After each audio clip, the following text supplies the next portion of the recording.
নমস্কার, জয় শ্রীকৃষ্ণ।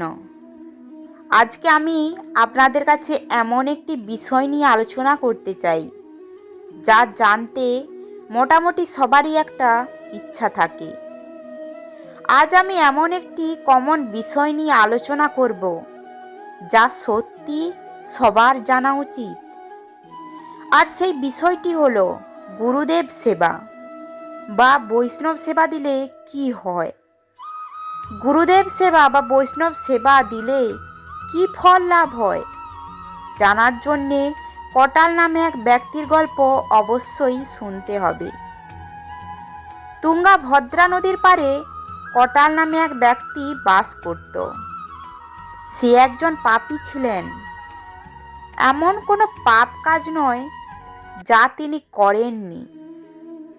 তার কাছে কিঞ্চিত মাত্র ধর্মজ্ঞান ছিল না। তিনি এটাও বুঝতেন না যে কোনটা সাধারণ মানুষ, কোনটা বৈষ্ণব বা গুরুদেব। এতটাই পাপী ছিল সে। তিনি শুধু লোকেদের উপর অন্যায় ও অত্যাচার করতেন। পশু হত্যা, নারী হত্যার মতো জঘন্য পাপ করেছিলেন তিনি। মানে এক কথায় বলতে গেলে এমন কোনো পাপ কাজ নেই যা তিনি করেননি। তার মনে কোনো মায়া দয়া বা কোনো রকম আত্মজ্ঞান ছিল না। কাটালের গৃহে গুরুদেবের আগমন। একদিন খুব ঝড় বৃষ্টি হচ্ছিল। সেই সময় সেই ঝড় বৃষ্টিতে এক গুরুদেব বা বৈষ্ণব আটকে পড়ে, তাও আবার কটালের গৃহের পাশে। তারপর তিনি কটালের গৃহে আসে। তখন কটাল গৃহেই ছিল এবং তিনি জানতে পারেন যে তার গৃহের বারান্দায় কেউ একজন এসেছেন। যিনি এসেছিলেন তিনি একজন খাঁটি গুরুদেব বা বৈষ্ণব ছিলেন। কিন্তু গুরুদেব বা বৈষ্ণবরা যে কী জিনিস, একথা তো আর কটাল জানতো না। সে তো এটাও জানতো না যে তার গৃহে একজন গুরুদেব বা বৈষ্ণব এসেছেন। যাই হোক, সে গুরুদেব বা বৈষ্ণবকে দেখে কোটালের মনে একটু মায়া হলো এবং তিনি তাকে তার গৃহে আশ্রয় দেন। কিছুক্ষণ পর ঝড় বৃষ্টি কমে যায় এবং কোটালের গৃহ থেকে সেই গুরুদেব বা বৈষ্ণব চলে যান। এই ঘটনা হওয়ার কিছুদিন পরে কোটালের মৃত্যু হয়ে যায়। কোটালের মৃত্যুর পর তিনি গেল যমরাজের কাছে।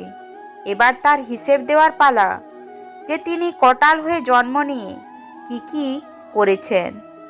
সেই হিসাবেই তো সেই ফলভোগ করতেই হবে তাকে, আবার জন্ম নিতে হবে।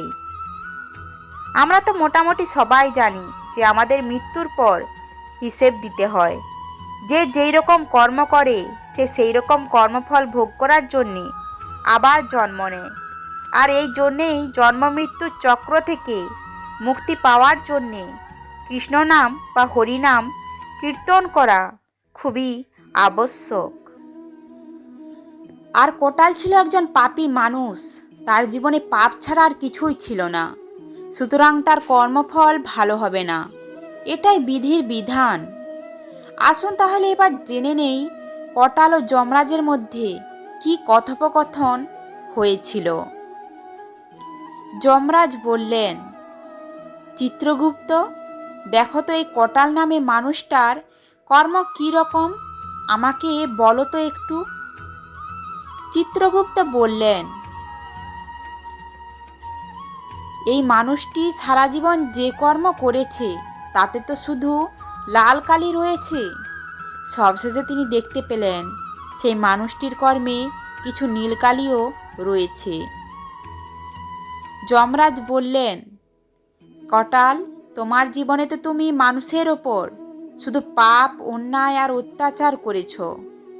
একটি কাজ শুধু ভালো করেছ, তাই তোমার নরকে জন্ম হবে, আর একবার মাত্র মানবকুলে জন্ম হবে। তাহলে এবার বলো, তুমি কোনটি আগে চাও? নরকে যেতে চাও আগে, নাকি মানবকুলে আগে জন্ম নিতে চাও? কটাল বললেন, প্রভু, আমি জানি যে আমি সারা জীবন শুধু পাপ আর অন্যায় করেছি, যার জন্যে আমার নরকে বাস হবে। কিন্তু আমি এমন কি করলাম যার জন্যে আমি একটা মানব জনম পাব? যমরাজ বললেন, ওরে কটাল, তুমি সারা জীবন ধরে পাপ করতে করতে একটা ভালো কাজ করেছো, আর সেটা হলো তুমি তোমার গৃহে এক গুরুদেবকে বা বলতে পারো কোনো এক বৈষ্ণবকে আশ্রয় দিয়েছিলে। আর এই পুণ্যের কাজটি করার জন্যেই তুমি একটি মানব জনম পাবে।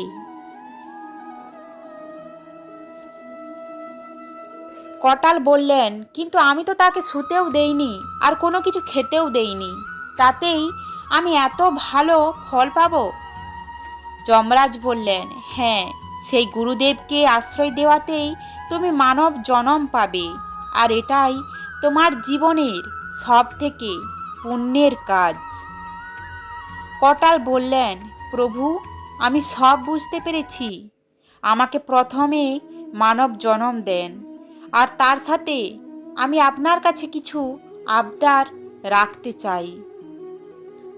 আর সেটা হলো, মানব জনম পেয়ে আমি যেন শুধু গুরুদেব বা বৈষ্ণব সেবা করি, আমার মন যেন আর পাপ কাজ না করে, এবং আমার মন যেন আত্মজ্ঞানে ভরে যায়। যমরাজ বললেন, তথাস্তু। কারণ কেউ যদি গুরুদেব সেবা বা বৈষ্ণব সেবা দিতে চায়, তাহলে তাকে সবাই সুযোগ করে দেয়, কেউই বাধা দেয় না। বৈষ্ণব সেবার মাহাত্ম্য। এবার দেখুন, কটালের জন্ম হলো।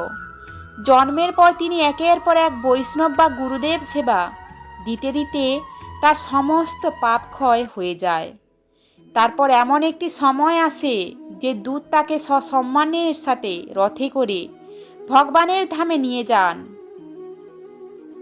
তার কাছে আর যমরাজ আসতে পারে না। আশা করি আপনারা বুঝতে পেরেছেন যে গুরুদেব বা বৈষ্ণব সেবা করলে কি লাভ হয়। তাই তো বলি, এই জড়জগতের মায়ার বন্ধন থেকে মুক্ত হতে ও জন্ম ও মৃত্যুর চক্র থেকে মুক্তি পেতে হরিনাম সংকীর্তন করুন, গুরু ধরুন, তাকে হৃদয়ে বেঁধে রাখুন, তার উপরে ভরসা রাখুন, আর মনে চেতন গুরুকে জাগ্রত করুন।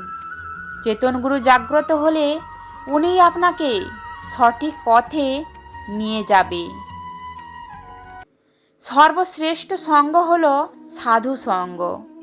সর্বশ্রেষ্ঠ মন্ত্র হল কৃষ্ণ মন্ত্র। সর্বশ্রেষ্ঠ সেবা হল বৈষ্ণব সেবা। আশা করি আজকের ভিডিওটি আপনাদের উপকারে লাগবে, আর ভালো লাগলে অবশ্যই লাইক এবং কমেন্ট করে জানাবেন। আর এরকম তথ্য পাওয়ার জন্য এই চ্যানেলটি সাবস্ক্রাইব করে রাখুন। ধন্যবাদ। জয় শ্রীকৃষ্ণ।